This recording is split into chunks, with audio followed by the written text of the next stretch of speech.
Okay, let's just get it all set up.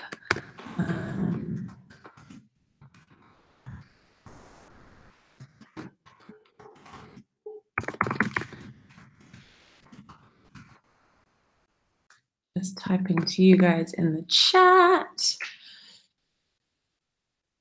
Hopefully, we're all good.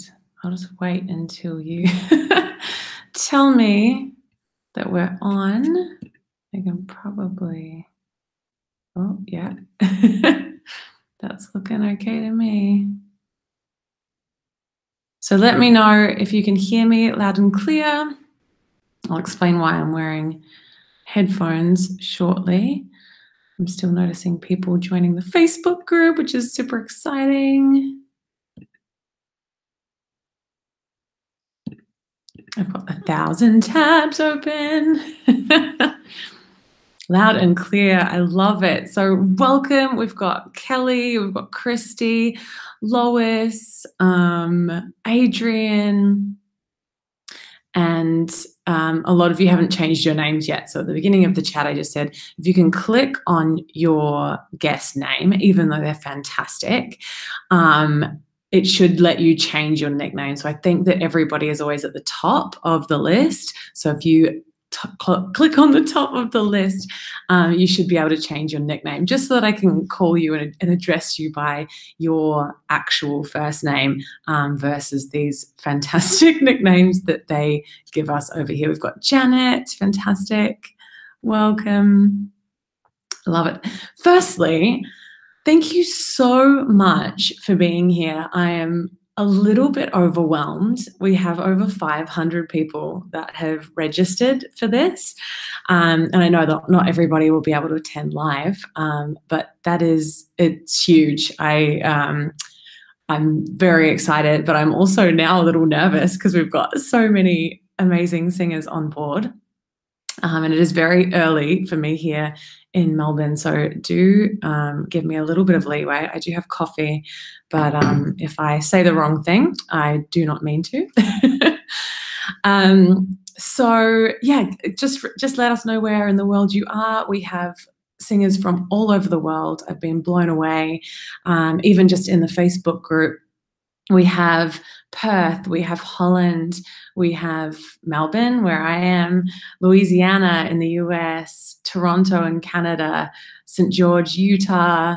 I'm going to say this wrong. I apologize to Simona. Chamonix in France, Dublin, Ireland, Seattle, Portland, Edmonton, Canada, Winnipeg, Canada, Calgary, Canada, Newcastle in the UK, Tallahassee in Florida, Long Island in New York, Madrid in Spain, Slovakia, Buenos Aires, Boston, Alabama, Mesa, Arizona, Delaware, and London. And that's just the people that have introduced themselves in the Facebook group. So thank you. This is really exciting. So some of you will know a little bit about me. Okay, just gonna check the chat so that you guys are all a-okay. Eager civilian, can't see how to find my name. You should be at the top of your little list there, and then if you click on it, you should be able to change your nickname. We've got the UK, North Carolina, Finland, California, Boston, and Red Deer, Austria. Fantastic. Oh my gosh, this is exciting. So we've got Crystal and Ron, welcome. I hope that I am welcoming everybody that is here. Some of you have been following me for a little while, and some of you, I'm probably brand new. So thank you. Thank you so much for taking a chance on me and what is going to be quite an ambitious week of training. I wanted to give you a little bit of an intro into me and something that I probably haven't explained in detail for a while, just so that you guys can tell me a little bit about what rings true for you as well. So my story was that I've been singing since I was about 11, so quite young, having lessons from that age. And I started with a classical singing teacher. I think there was a lot fewer contemporary singing teachers back then. And I didn't really love classical. I didn't really love the sound of her voice. I was going to be the next Mariah Carey. So that was my ambition at the time. But I did end up singing both. So at about 14, she convinced me to do exams in both classical and in contemporary. And so I was sort of straddling the both of them there. And then I studied classical at university. So I was singing all through my teen years with this same teacher. And I really thought that I was the bee's knees. I thought that I knew everything about singing before I even walked into university. And then when I got to university, I realized that I actually didn't. I was not one of the best ones in my class at all. I had serious problems with clarity and projection. And so I sort of turned more to musical theatre. So I was a bit of a rebel and was doing amateur musical theatre outside of my university course, which was very frowned upon. I did Les Miserables, I did Chicago, I did some Gilbert and Sullivan. And people in musical theatre seemed to think that I had an incredible voice because I didn't have to do classical. So that was kind of a confidence boost for me. And then I also joined a Motown band. So I was the lead singer for a Motown band for a while. And that made me really happy. But what happened was I started losing my voice. So hands up in the chat if any of this is ringing true to you, if you have ever worried that you were going to lose your voice, if you've strained your voice to the point where at the end of a gig or at the end of a show, you've got some soreness, you're a bit tender or a little bit croaky or just a little bit worried about what is kind of going on there. And what I ended up doing is I was in my, late teens, early 20s. I just kind of ignored it because I thought, okay, well, the more that I do this, the better I'm going to get. I'm just going to, yay, I love these hands, Crystal Crease, fantastic. Well, not fantastic. Obviously, we want to change that, but it's really nice to know that, other people are in the same boat. So yes, raspy, Ron says, yeah. Does not being able to speak count? Yes, Adrian, it most certainly does. Vocal fatigue, says Grateful Human. I'm just going to keep reiterating that you can click on the top one, the top name on the right, and change your nickname because that will be you. So, yeah, I thought that I had enough lessons. I thought that I knew exactly what I was doing. The problem was that nobody had caught what was going wrong in my vocal technique. People were telling me that it wasn't clear. My teacher at university was saying, you're not getting the ring, or you're not getting this, or you need to, we focused so much on pronunciation of French and Italian. And no one caught that what I thought vocal support was gripping my abs in as tight as they would go. And that is kind of 101. Nothing can work if you are just sucking in your abdominal muscles to get power. I'll get you can even talk right now. I'm gripping my abs in and then I'm releasing them and I'm gripping them in and I'm releasing them. And it's doing nothing to my projection. It's just making me feel tight all the way up through my chest to the base of my throat. So that's a huge thing that nobody caught in my vocal technique. I had to do my own research years later and figure out what I was doing was the wrong thing. I also had a lot of tongue tension. I had jaw issues. No one touched on vowel shaping whatsoever, which we're going to sort of talk a little bit about the importance of that, particularly in the mix. And no one talked about mix. So this was back in the day when there was chest voice and head voice and nobody talked about anything in between. So that's what we're going to do today and the whole week really, is to talk about this in-between section. And eventually, as I said, with my own research, I was kind of able to figure this stuff out. But before that happened, I moved to Melbourne. I got another teacher, and speech level singing was really, really big. So I don't know if anybody here has ever dabbled with that. Give me a little hand raise if you got into speech level singing. So Seth Riggs, Brett Manning, that kind of thing. That was quite revolutionary at the time, to explore mix and to talk about mix in that way.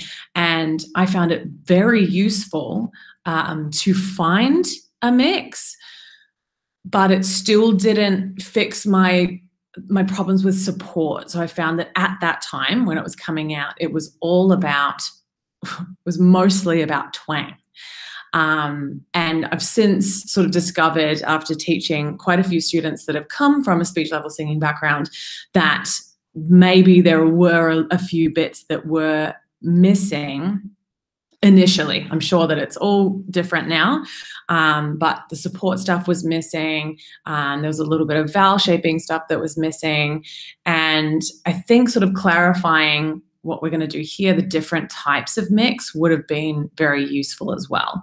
So there isn't just one size fits all mix.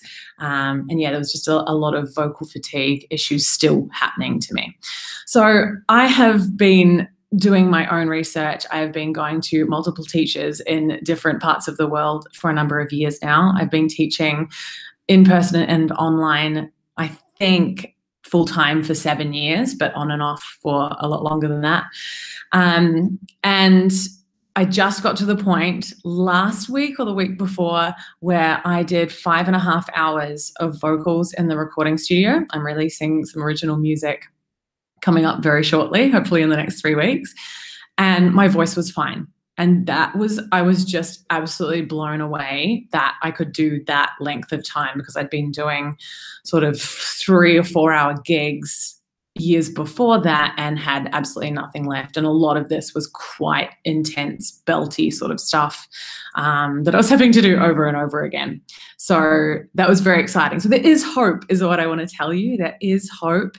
And part of it, I think, was understanding some of the science background about singing, but then figuring out ways of doing things that didn't require me to know absolutely everything. So I'm not a science teacher. I'm not going to be using all of the really intense scientific terminology.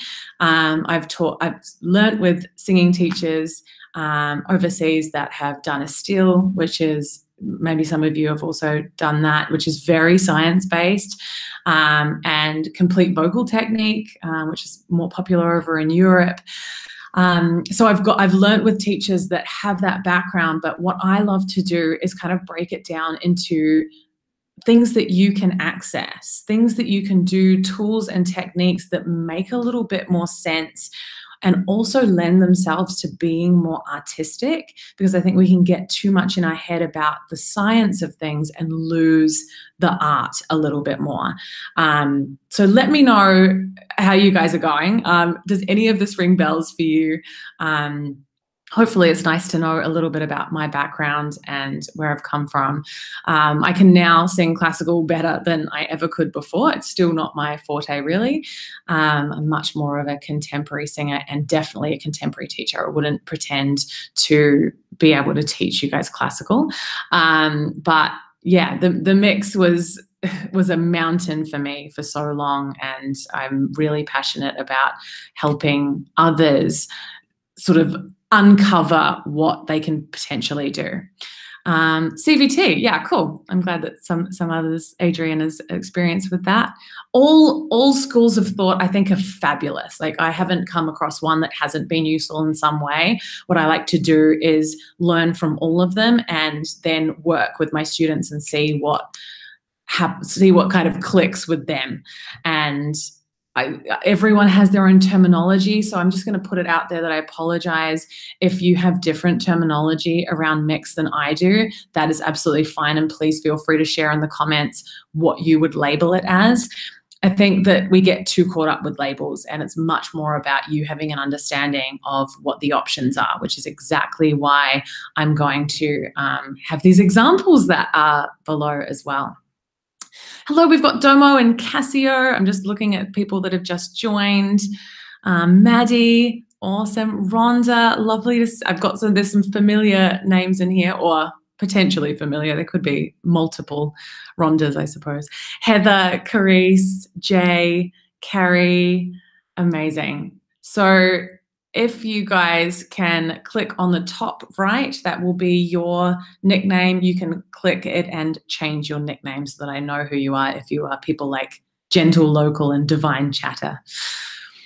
Can I recommend some books for this topic? Oh, books are challenging, I would say. So the CVT one is really good because it has audio with it as well. And what I generally recommend CVT for is actually vocal what's the word? See, this is too early in the morning. Things like distortion and growl and vocal effects is what I'm saying. Divine Chatter, don't you dare. I'd love that you love the Divine Chatter name there. Yes, I thought it was you, Rhonda. That's fantastic. I did change mine. Cool. Yeah, if you've changed it, that's fine. Hi from Brazil. That's incredible. Yeah. So, and Singing in the Actor is by one of my favorite teachers, Julianne Kays. So I haven't actually got my copy yet, but I hear great things about that too.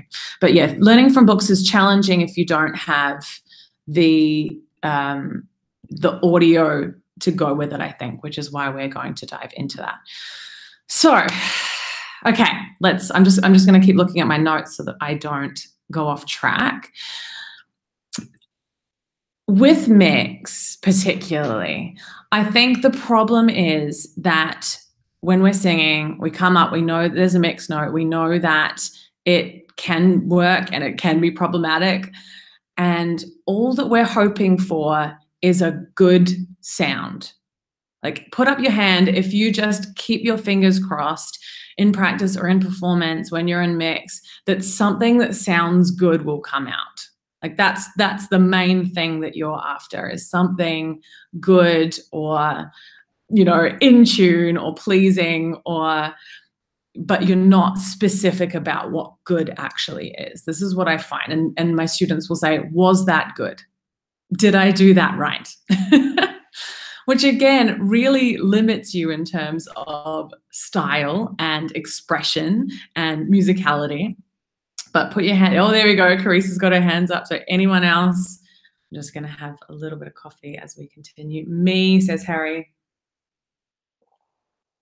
Oh, I love that, Maddie. Not just sounding good, I want it to feel good too. That's fantastic. Yes, I always want a good sound with freedom, says Lois.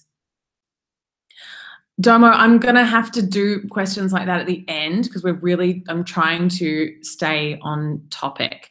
So we're not talking about things when we're sick just yet. We're trying to get as much information about the mix as possible. So yeah, it's not kind of a free-for-all Q&A just yet, but I can definitely, if you can remember that for the end, I can definitely do more of a free-balling Q&A. So sorry about that. I just want to stay on track so that everybody that's come in for information about the mix definitely leaves with that. So most singers, as I said, I experience it with my students all the time, are just hoping that a good sound comes out. And there isn't enough clarity around what good means. And I've got all of these examples down below because mix can mean a whole range of different colors and textures and sounds. So the terminology I use, as I said, it is not that it's right. It's something that I've found makes sense to singers who particularly know what their chest voice feels like and what their head voice feels like. So I talk about mix as if it's chest dominant, so closer to a chest voice feeling and sound to them, or head dominant because it is closer to what they know their head voice feels like and sounds like. So yeah, don't worry too much if the terminology confuses you, but please reach out and ask me questions. I think that another thing with singers is they often feel silly if they don't understand something. I know that I definitely did. I should have asked my teacher if gripping my abdominal muscles was what support was, but I didn't. So please use this time with me across this week to ask me questions either in the comments here or in the Facebook group or email me. It is just me. I have an assistant that sort of deals with the admin of my booking. So everything is done by me. Give me a little bit of time to get back to you, but I will do my best. I am working as hard as I can. So yeah, good is not a clear enough direction for our brains to communicate to our bodies, specifically what we're doing with our breath, what we're doing with the shape of our mouths, and what we're doing with our vocal cords. So if you don't have clarity around the type of sound that you want to make, the wheels tend to fall off. So we need to get quite specific about what vocal quality we want, especially in the mix, because you do have options. You might not feel like you have options at the moment, but you do have options. So as I said, I'm going to be using head dominant and chest dominant, and we're going to start to listen to the examples. The reason that I have headphones in is that YouTube shut down one of my accounts because I had music playing that was copyrighted. So I'm going to keep these in. You guys can listen from your end. I'm going to listen from my end and kind of speak to them a little bit. Jay, your teacher probably kept you doing head voice because you do want to strengthen your head voice. I'm going to talk about that in the second masterclass when we talk about things that you need to know about practicing your mix. But they might have had good intentions there. Harry says, so true. So we're going to listen to these examples. The first one is Maroon 5. We've got Adam Levine there. And I think it's She Will Be Loved.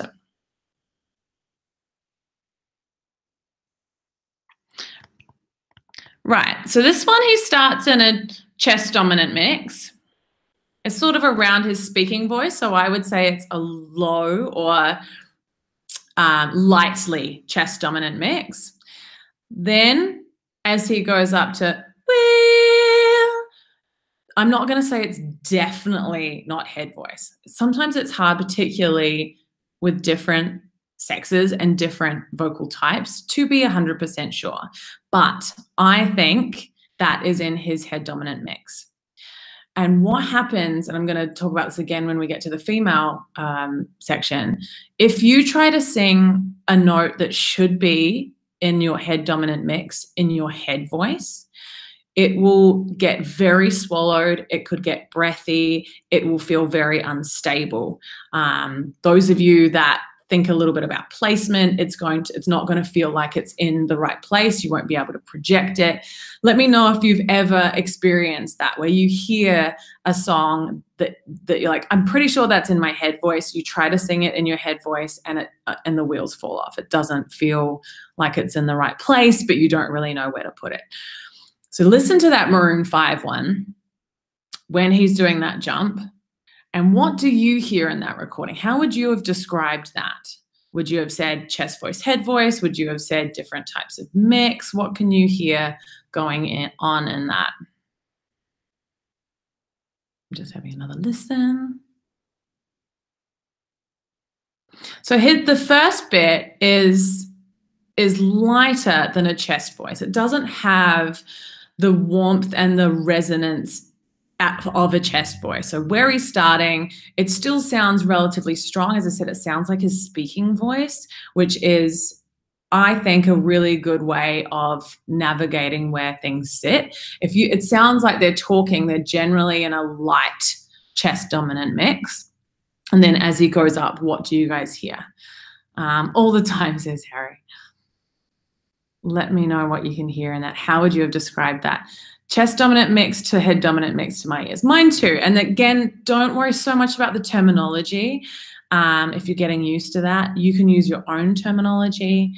But as I said, if you sing it in head voice, and we're gonna have a little bit of a listen to why this matters, it's not going to be able to blend. So you're not going to be able to go back down, will be loved, very easily. It's going to have this big gear change. Kelly, I just always thought it was falsetto. Yeah, so falsetto, again, is another problem with terminology. Some people use the term falsetto as head voice. They use them interchangeably. I tend to use falsetto for when there is breath coming through it, so when it's like that false, fake sound. So again, don't worry so much if it's terminology based, but a lot of people think that that's his head voice. My teacher would have said, go head voice and it'll get weak and airy.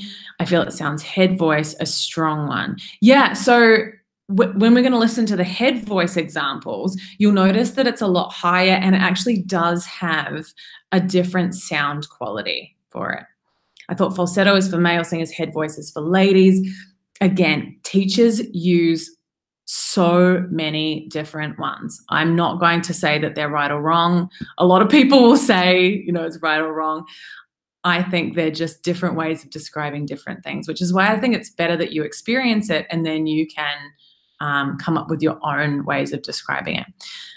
Penny, we will get to that at the end once we've kind of listened to them. I'm going to talk about a little bit about where we're supposed to feel the mix. How does it feel? So let's have a listen to Sam Smith. Here's the next one down. He starts off in what I can hear as a head dominant mix and then goes up to his head voice or falsetto, whatever you want to call it. So what I like about this is you can hear the movement here.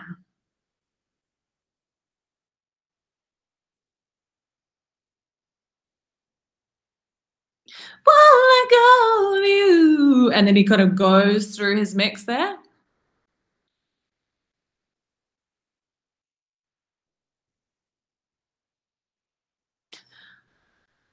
So it does change quality. Sam Smith, my favorite singer because of my last name. Is that what you mean, Harry? So what do you hear? There's a lot going on with Sam Smith. He moves around a lot.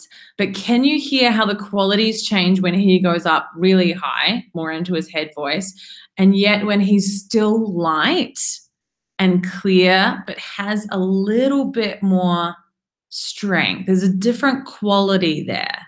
So how would you guys describe this? Because that's what I want you to be able to do, is you to describe it. I don't want to tell you how you should be hearing it, but it's really important that you get the distinction so that you can kind of put it in the right spot or know what you're aiming for. And the term oral imagination came from a video that I saw. I'm going to get this wrong now. I can't remember what instrument this guy plays. It's so long ago that I wrote this blog post, so apologies. But he was talking about you can't create what's in your head if you don't have a really clear mental picture of the feeling that you're trying to get. So with Sam Smith, it's a really bright color. It's very clear. It cuts through and then he kind of mellows it out or warms it as he descends down. But if you're trying to belt that song, you've completely missed the point. You've completely done something a lot harder in terms of energy than what he's doing. He's actually letting it lighten off a lot. Great. So reinforced falsetto. Interesting. So that might be another term for head dominant mix. It might be a term for head voice. Again, I know that it's confusing. I apologize, guys. He kind of started head voice and in my chest he moved down, but with strength, different. This would not connect as the first example. He blends his middle voice with his head dominant mix really well. I don't think his low tones are used much. No, it depends on the song, but this bit, I've tried to get sections where it's mostly mix. Cool. So now let's listen to some head voice. So we've got Michael Jackson and Justin Timberlake going to head voice. And you will hear that it's quite a bit higher.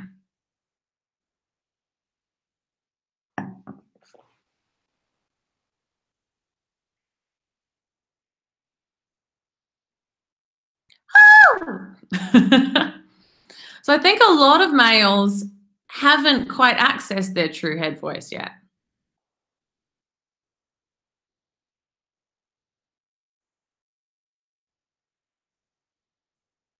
So how does that sound different to what you were hearing in the first one, in Maroon 5? You will be loved. Can you hear that it's lower? It's considerably lower, and it has a different quality to it. How would you describe that difference? That's what we're looking at. So looking at also Justin Timberlake, I've got another example here where we've got him in different mixes. There's a lot of harmonies. So if you can't distinguish between the harmonies, apologies. Hey, it's really going down.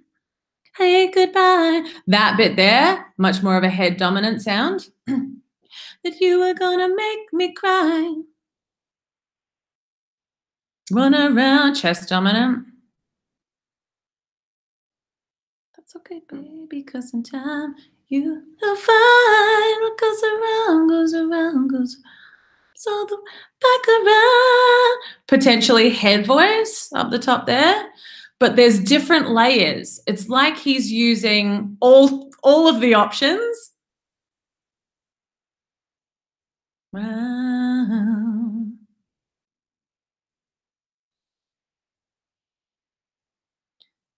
So hopefully that gives you an idea of all of the different options that you have. Brighter and lighter.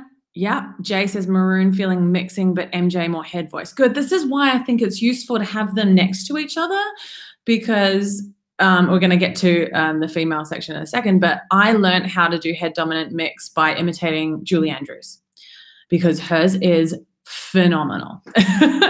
So imitation definitely has its place, because then you can really hear where you're missing the mark.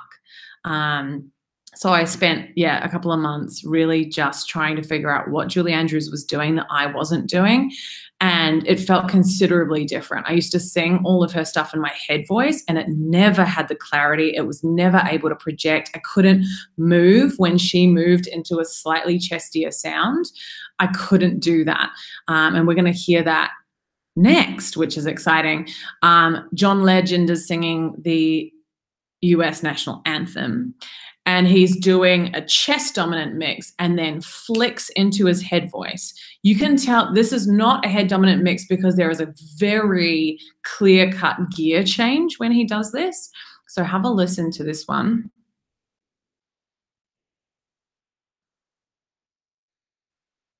Free chest dominant. Free, like that yodel sound. And this is all chest dominant. Free, like it's very flicky. I can't even do that because it's not actually in my the range where that works for me. I'm going more head dominant, but you can hear that real distinct flick. And that is why you can't do an exercise. Again, we'll get into this more in Masterclass 2 about practicing. You can't do an exercise where you go up chest dominant, chest dominant, chest dominant, chest dominant, chest dominant, and then want to blend. You are going to flick into your head voice. Yeah, great, Cassio. From chest dominant mix to falsetto, you could definitely say that. Again, I'm trying not to get too bogged down in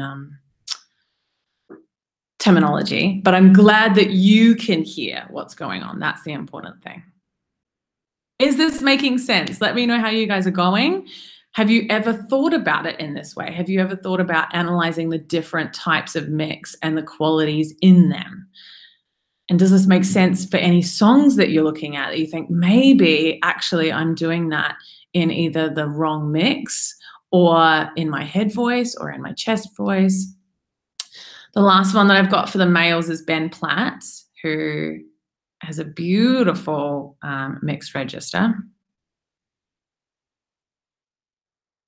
Very light chest dominant mix to start. Very conversational. Then he gets a little bit stronger.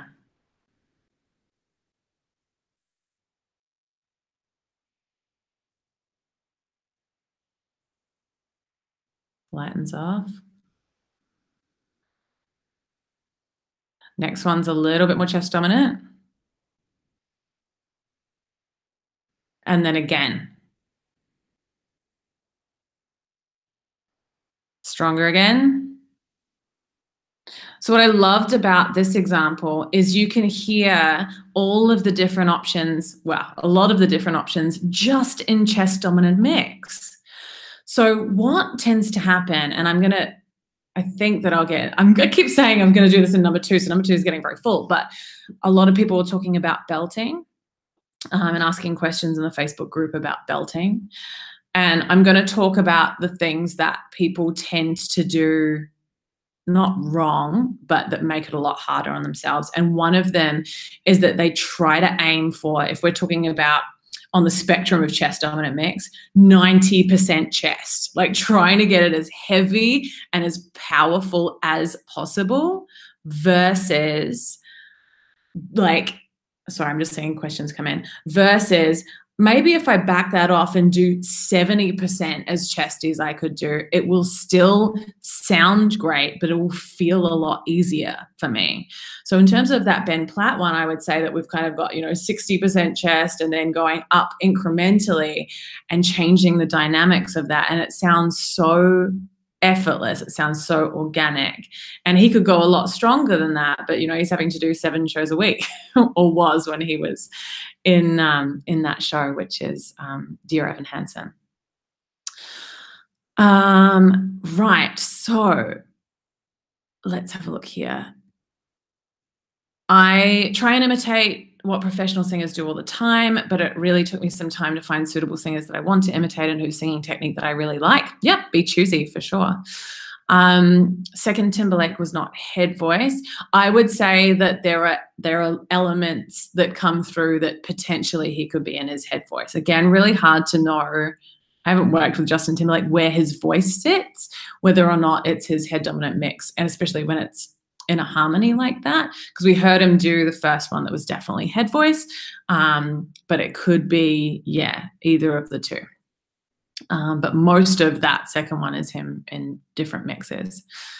I think this is helpful for me when I'm teaching male singers. Fantastic. I think I'm a little confused as to why it's chest dominant mix, not just chest voice. How would you compare the two?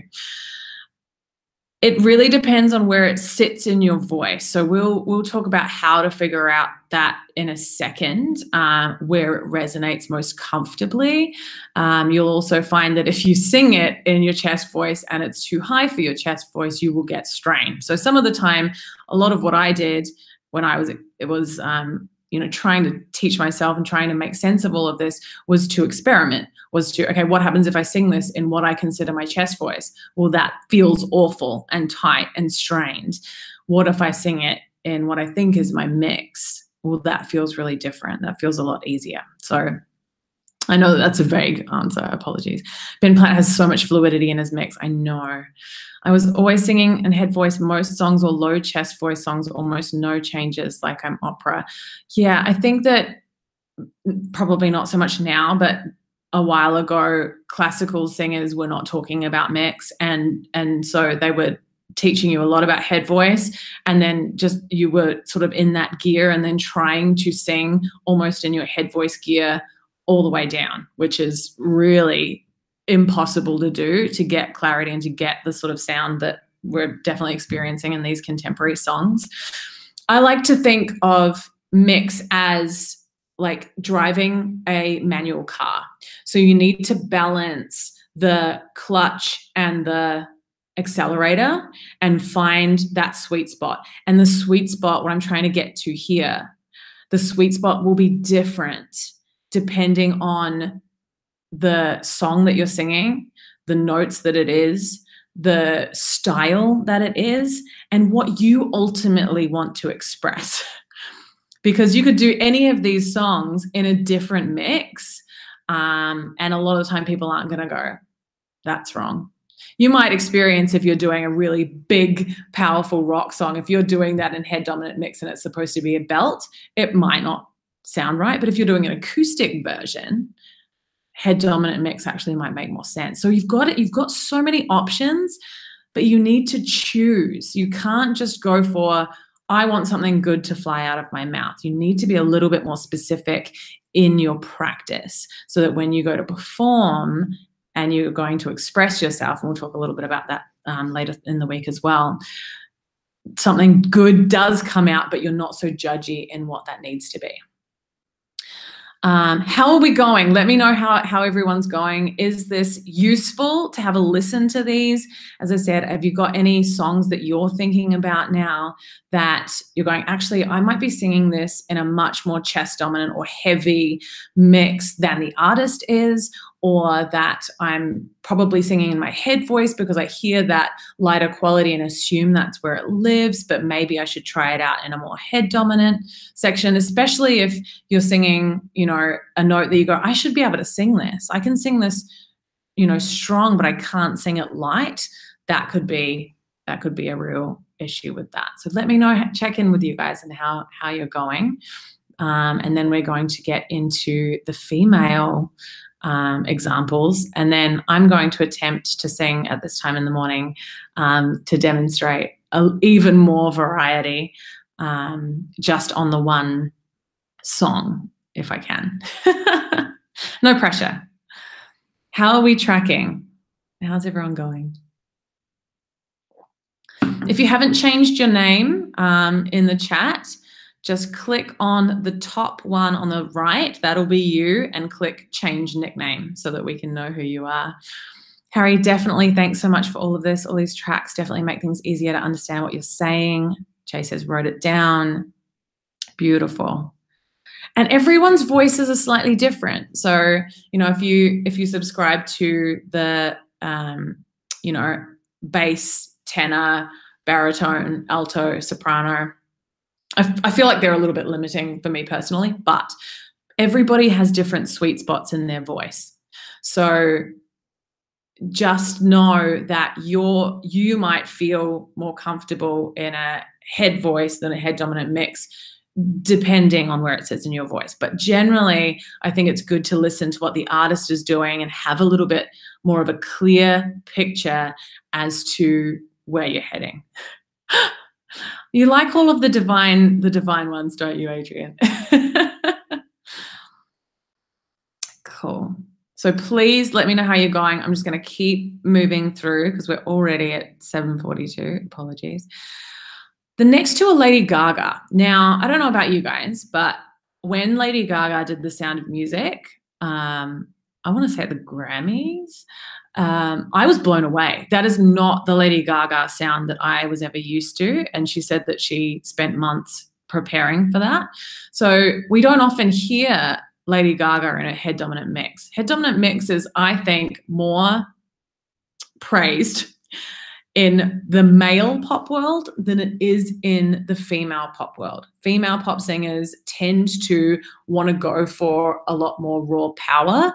Potentially in electronic music, you might find more head dominant, and ballads. But pop music, it tends to be the more powerful, the better for female vocalists, in my experience. So let's have a listen to Lady Gaga. Head dominant mix.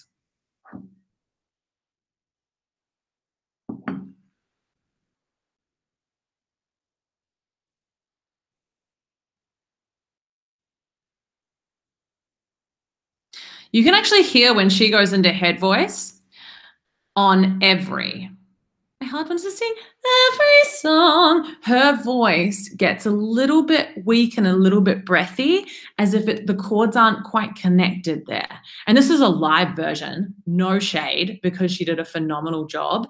But I loved that little excerpt because that's what used to happen to me singing The Sound of Music. Is I was always in that no man's land gear where nothing felt like it was in the right spot. So I love this because you can hear her do what so many of us, I think, would do. Loving it so far. I'm so glad, Carice. Thank you. I'm really lazy and always find it useful to have a fixed spot from which to think about how to change my voice. Great. I'm with you. Thanks, Jay. Question, people seem to like my low register and they wince a bit when I sing strong high notes. Would I be trying to sing too high? Great question. Potentially, I would suggest that people can hear when we're straining. People can hear when it's uncomfortable for us. And it's probably that they're too strong. Like, I would lighten off the chest amount of it. So maybe do it in a 60 or 70%. Again, don't worry about the lingo, guys. I hope that makes sense to you, and I will do a demonstration in a second.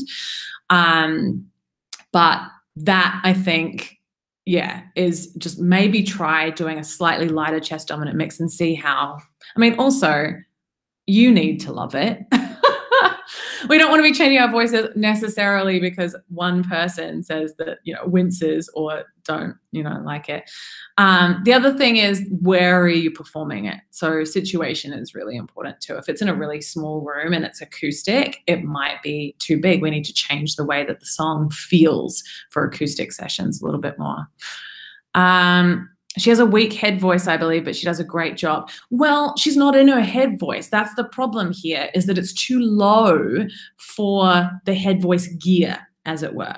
So we don't know if she has a strong head voice because we haven't heard the notes that sit in her true head voice in this section. And she doesn't really do that in her pop singing either. So if we listen to her pop singing, what's interesting is that there is one of the same notes in here. So when she does hills, the hills are alive, it is the same note that occurs in Edge of Glory quite a bit. So if we have a listen to that.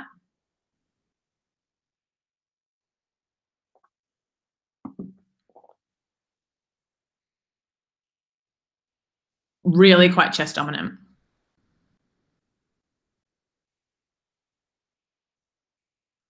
So a lot more power, that kind of aggressive feeling. This is very chest dominant, that one there. But same notes. So there are so many options. Those are kind of polar opposite. They're at the very, either side of the spectrum, but there's so much that can happen in the middle there. So I just want you to feel excited about all of the options that you have, but you need to make a relatively clear choice so that your brain can tell your body what you think is good rather than just hoping for good, if that makes sense.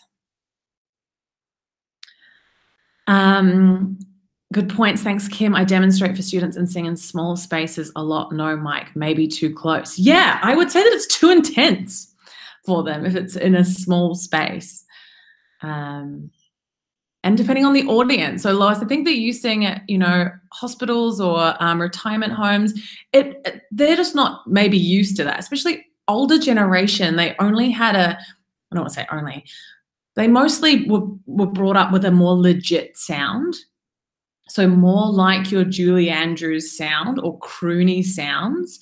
So they don't often love the intense harshness of what we now have in pop and musical theatre. That's that's a generalization. I apologize for painting all of the older generation with that, but that could be a factor too. So who is your audience? All right, Barbra Streisand. Now, I actually used to underrate Barbra Streisand, and listening to her work in her mix, I'm super impressed. So let's have a little listen to what she's doing. First bit time, head dominant.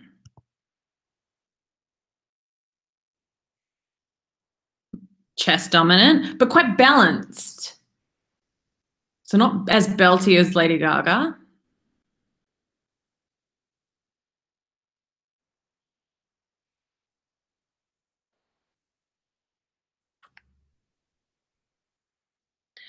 A brighter head dominant sound, and then kind of a lighter chest dominant sound. So she's moving a lot within actually, I think, a smaller, less dramatic range.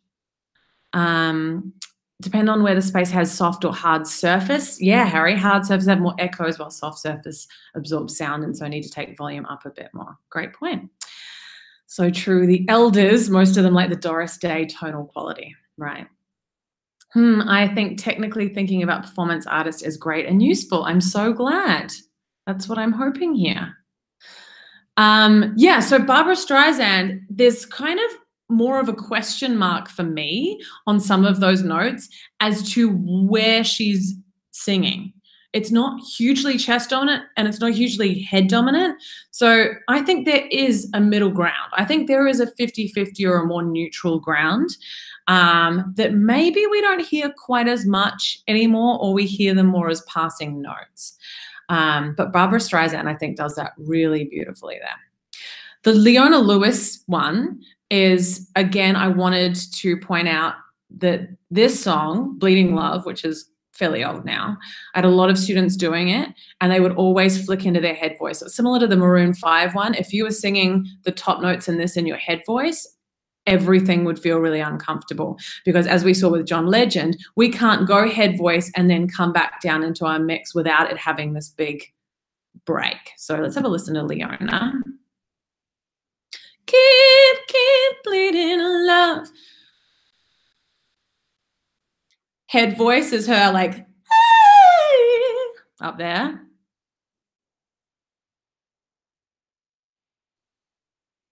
Still head dominant, but with some breath through it at the end there. So I love some of these examples because they have head voice that comes and you go, oh yeah, okay, well now that I've heard the head voice bit, that does sound really different to what I now am thinking about as more of a mix there. I find Barbara confusing as she seems to have no break at all through her range. Yeah, I don't want to use the term flawless because nobody's flawless, but pretty close, I would say.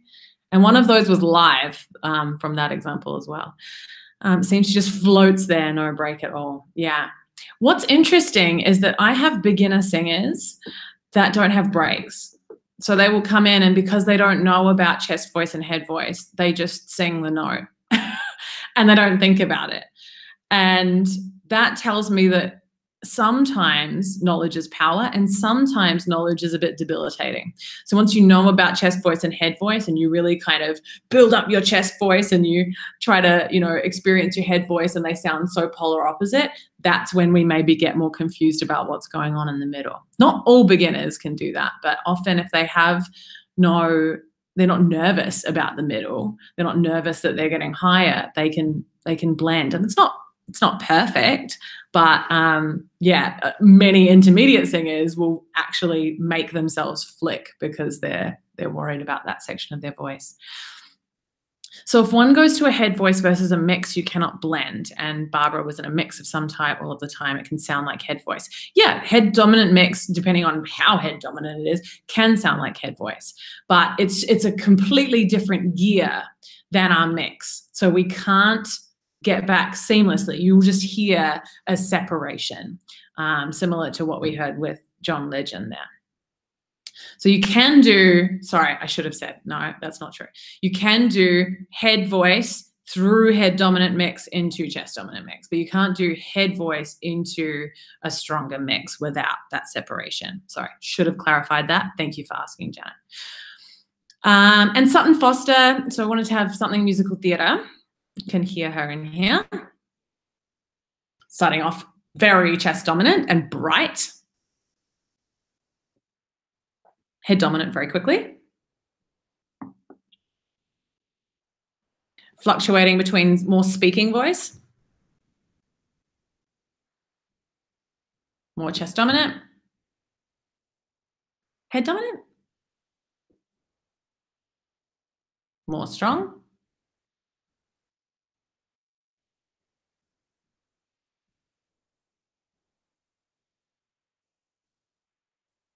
So this is, people were laughing partway through this because she's got this massive belt note and then she's kind of completely changing persona. So this song needs to have her, and she mentions the lyric bipolar, she needs to be kind of a little bit with two different personalities going on because she's switching between different emotions.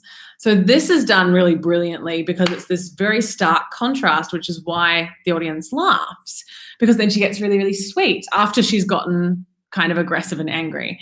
So hopefully you can hear her moving to create those different expressions.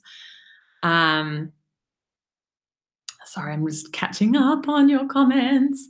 Harry, and I always think it's very difficult even for professional singers to think and sing without having any idea what they are changing. And so to introduce change, we need an understanding of what we are changing, i.e. stability and fixity, like flexibility maybe, I think anyway. Yeah, we'll talk about that in the second masterclass, because I'm a big believer in that you should have a focus when you practice, but when you perform, actually be more expressing and not thinking about, sorry, I keep seeing your comments and getting thrown off. My fault.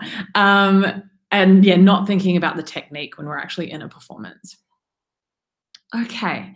Wow, we tend to always focus on the color of the artist's voice, but not where and how technically. Yeah, and then if we don't do that, then we can't always mimic it. Some people, get a long way with mimicking, but not always. Seems like male voices have more options. Female voices have such a stark contrast in chest and head, it seems. Yes, beginners often have no breaks. It's awesome, but when they then they complain about lack of range. Yeah, sometimes. I would say that maybe it's the examples that have the stark contrast potentially, Lois. I'd like to think that we have as many options. I laughed too. She's amazing. I'm directing Shrek right now and just did this song with my lead. This is so great because the voice change matches the lyrics. Genius. It does. It's fantastic. It really adds more excitement and more variation to it as well. So some singers will mix on almost every note, like Christina Aguilera, Ariana Grande, Mariah Carey. Like, I can't even keep up. So trying to match them is almost too difficult. You're better to do your own thing and make your own choices, I think. So Lois says, I love musical theatre voices. You sure need a practice space where you can sing loud. Got to look for that. Yeah. Sutton Foster sounds like belting at the start. Sounds like she's belting all the way. I would definitely not say she's belting all the way. The very start, definitely kind of belting to me is pretty much just really heavy chest dominant mix. And I think we get too caught up in what belt needs to be, that it needs to be 90%. I think you can still get away with a very heavy chest dominant mix and people not needing to be like, it's belting, because it has the same intensity. It's really about what are you trying to convey and does it convey that? Yeah, so Adrienne, hear the sweetness, hear the switch between very powerful and aggressive, and then when she's being a lot sweeter, because there is a big difference there. Beautiful thing about knowing and having a sense of a point of stability is that once you find it, you can forget about it and introduce whatever changes you like with respect to it. Yes. So I found it really amazing. Now I feel like I can sing almost anything, any style. Yes. So that's what I want you to feel like, is that you have all of these options. Hopefully it's not too overwhelming. But good can mean anything. Good can mean so many different things, and you just need to know, particularly if you're just coming up and going, do I want chest dominant and head dominant to start off with? You don't need to know that it's 60% head. You're going to be experimenting with that, and label it in your own way. Don't think that I have the terminology that everybody needs to use. I'm really against being like the guru of terminology, but I hope that you can hear the subtle differences and the way that I explain them has allowed you to distinguish between the colors. So Kim's going to try to demonstrate different colors on the one line, despite the fact that it is early and she hasn't warmed up. So be forgiving. I'm just going to try to get a starting note here. Okay, so I'm going to attempt to do Climb Every Mountain. We're gonna stick with the theme. And let's start with like a more legit sound that this song has in the movie. Climb every mountain, forge every stream. So head dominant mix, but also kind of, it's got a darker quality to it. It's got more vibrato to it. If we were to make that a little bit more contemporary, because you would never hear that sound in pop music or in like contemporary musical theatre. Climb every mountain, forge every stream. more contemporary head dominant mix. You can have a like twangy, bright musical theater sound. Climb every mountain, forge every stream. You're kind of popular, you know, Kristen Chenoweth in Wicked kind of sound. Then you can have kind of somewhere in the middle, lightly chest dominant. Climb every mountain, forge every stream. So it's kind of a no man's land. It doesn't really, you couldn't say it's definitely chesty or it's definitely head dominant. It's maybe somewhere in the middle. If we do a bright chest dominant, it's a little bit stronger. Climb every mountain, forge every stream. And then we can have a darker sound as well. Climb every mountain, forge every stream. So hopefully, despite the fact that it's never going to be perfect, doing it live like this, you can hear the color differences. That wasn't even like this as strong as I can go, because you're probably not going to hear it in the speakers. It's going to go all crackly. That was, you know, if I'm playing around with percentages, it was maybe 70% chest dominant mix. I could go a little bit stronger if I wanted to, but we need to make really good decisions also based on, as I said, where you are, what the audience is, the setup. So have you got a full band? Are you acoustic? Are you mic'd? Are you not mic'd? And yeah, also how long are you singing for? So if I'm not going to sing at 90% capacity if I have to sing for 4 hours. Okay, so that's great, the clarification. Love this, feeling and figuring out with artist, song, and practical way rather than terminology way. Yes, oh, I love that. Practical, like you need to be able to experience it. And we're going to do that in number 3 is like, how do you experience that a little bit more as well? So Lois says they all sound great. And that's, thank you. That's what I mean, though, about if I'd said, I just want something good to come out, which good? Which one of those am I actually wanting?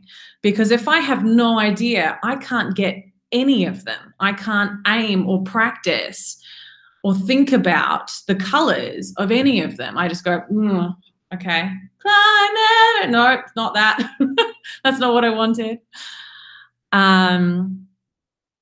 So I really like the light chest dominant choice and contemporary light sound. Beautiful. Each one sounded different. Those were great demonstrations. Thank you, Kelly. I have to ask if any of them hurt. No. I mean, obviously it's very early in the morning here. So like they could feel maybe 10% more comfortable if I was warmed up and it was a little bit later, but none of them hurt at all. Oh my goodness. But I mean, at one point, the really, like a really big, brighter chest dominant sound would have strained for me, for sure. I would have felt this little pushing and I would have just kept going.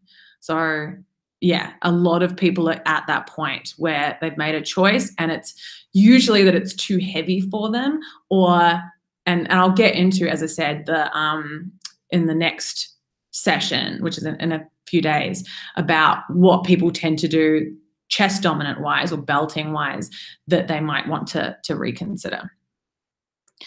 Number 1 wasn't head voice. No. Climb every mountain. If I try to do it in chest and head voice coordination, it doesn't feel right. It's not connected. It feels very weak. I couldn't get more clarity than that out of it.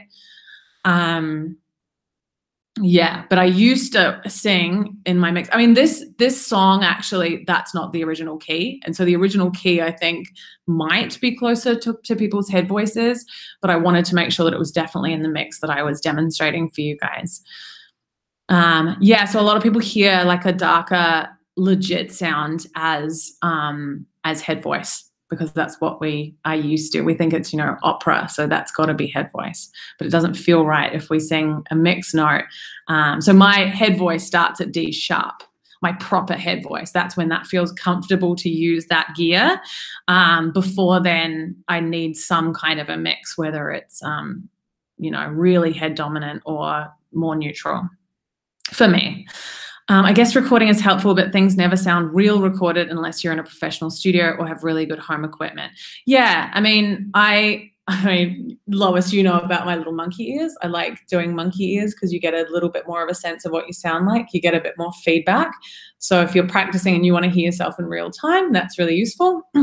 And yeah, if you've got a mic and an amp, that's useful as well. But I totally understand that the recorded version sounds a bit different. It's more about vocal qualities, as in, so maybe do a demonstration like I did before. That's like, okay, what happens if I try to do it lighter? What happens if I try to do it brighter, darker, etc.? And have those guidelines, like have that oral imagination and write it down, like what order you were doing them in. Yes, forgot about the monkey ears. Uncomfortable to say, not hurt. I'm not sure what you mean, Jay, but no, none of them were uncomfortable for me.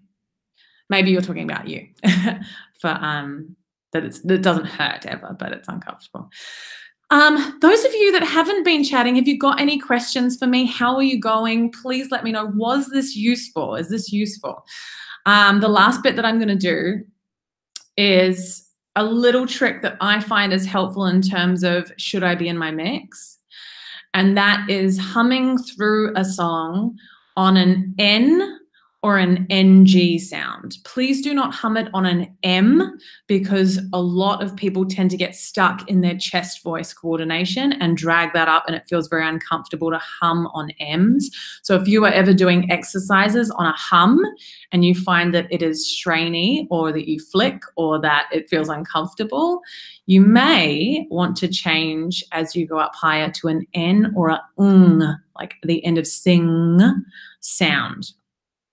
So if you find a song and you're humming along with it on that, can you feel where the resonance moves? So is it much more chesty? Is it that you feel it in your face here? Or is it that it is going all the way up into here? It's going to give you a little bit of a guideline as to where the note sits.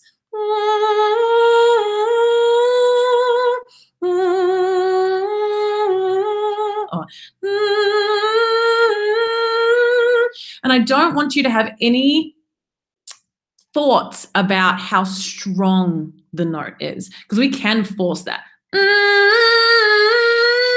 I could force that sound. We're really just trying to think about the note and think about this kind of light hum and feel where that sound resonates up the front of our face. Is it lower down? It's going to be more your chest voice. Is it in your mix? It's going to be more through here. Is it going higher up into your head voice? Christy, this is great. Definitely useful and explains what I feel I've always known but wasn't sure how to explain. Oh my gosh, that's incredible, Christy. That makes me so happy. As I said, my background is that I just spent so many years in lessons but really confused. I didn't even probably know the questions that I should be asking. So as I said, I try to explain this in the best way that I've, learned over the last few years, but that doesn't mean that you guys are stupid if you don't understand it. It means that you need to ask me more and more questions so that I can get even better at explaining it to you. Everybody is different in the way that they understand things. What I love about doing it this way is that we've got examples and you can hear it and start to articulate the qualities and what you hear. The NG is right on the bridge of my nose. The M is buzzing in my chest and lips. That's why you don't want to do the M up higher, because it likes to sort of sit in the chest voice gear. So yeah, find a song that you have been struggling with in terms of the mix and hum that section through the N or the NG. Then what you're going to do is open onto the real words. So you might do it once through and go, okay, yep, okay, I feel that in the middle. So I've been singing that in my head voice, but I don't think it actually lives there. And then I'm going to start with the N, open out onto the first vowel. So I'm going to get rid of the cl on this one. I'm every mountain. And it's going to be a mix. It might not be the mix, but at least you found a mix. So that was a very neutral mix. That was kind of no man's land. Wouldn't have said it's particularly head dominant, wouldn't have said it's particularly chest dominant, but at least you're in the right spot. Then you can start to go, okay, well, that's where it lives, but I want it to be stronger. I want it to be brighter. I want it to be darker. Deirdre, I love how you explain the mechanics of feeling sound, vibration in our chests, face, head. Really helpful, more than years of voice lessons. Thank you. Oh my gosh, you're going to get me emotional. Thank you, Deirdre. That's incredible. I always get so nervous because some people desperately want, you know, all of the science and what the vocal cords are doing and the thyroarytenoids and the cricothyroids and etc. And I'm like, I don't find that, for me, an easy way to get the result that I want. So it's just not my bag. So I'm thrilled that that's really helpful for you, Deirdre. That's fantastic. I often feel a tingling sensation going up and down along the pharynx. Am I weird? I wouldn't have said that you were weird at all. Does it happen when you open out, or is it just on the humming? Thanks for sharing your time here, Kim. Much appreciated. It's always very helpful. Thanks, Lois. That's awesome. Amazing. I'll try it and email you. Fabulous. Please do that. The next training that we're going to have is that you feel like you're not making progress because you're potentially not utilizing your practice sessions in the best way. So we're going to really be diving into how to practice to make sure that your body has new habits. It knows what to do without you even needing to think about it, so that you can go on stage and not think about your breathing, not think about what your tongue is doing, not think about even what mix you want to go into, because you've already drummed those habits into your body.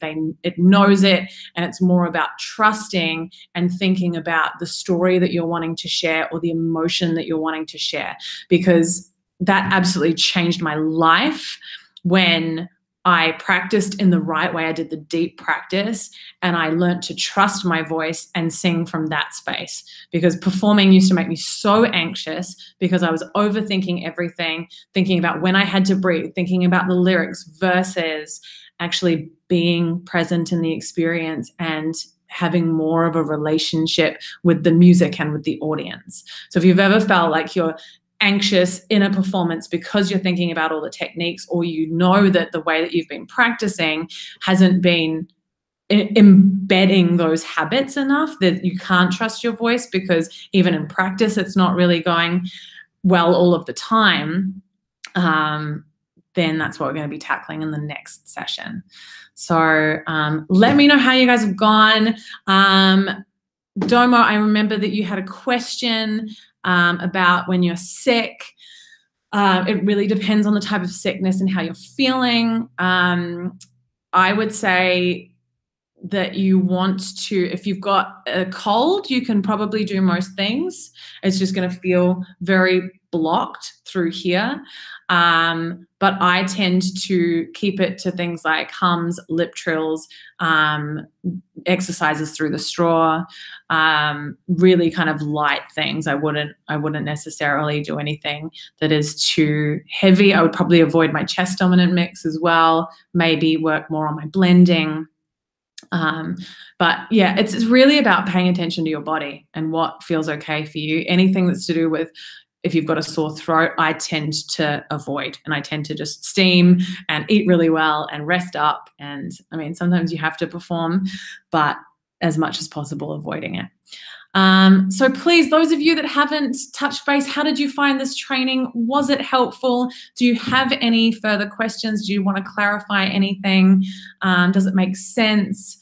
How are you going to use this? Are you going to find it useful in any specific songs that you've been having problems with? I would love your feedback. I just want to make these as useful as humanly possible. Yeah, I'd love if the practice is something that connect and help you with the song rather than just singing notes. Yeah, that's brilliant. I totally agree with you, Jay. It has to be a bit of both, unfortunately. We've got to do technical practice and we need to get good at letting go and trusting and expressing the emotion. Musicality is always built on good technique. No good musicality if we only have bad technique. It just means that we can't convey what we want to. I think, we get frustrated because we can't make the sounds that we want to.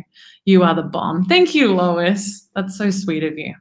How's everyone else going? I'm going to wrap this up because it's already a little bit longer than I was thinking, but I just wanted to make sure that we went through the examples. I answered your questions and was as clear as I possibly could be. If you haven't joined the Facebook group yet, head on over there. I'm just going to be sort of asking some questions and talking a little bit more about things over in there as well.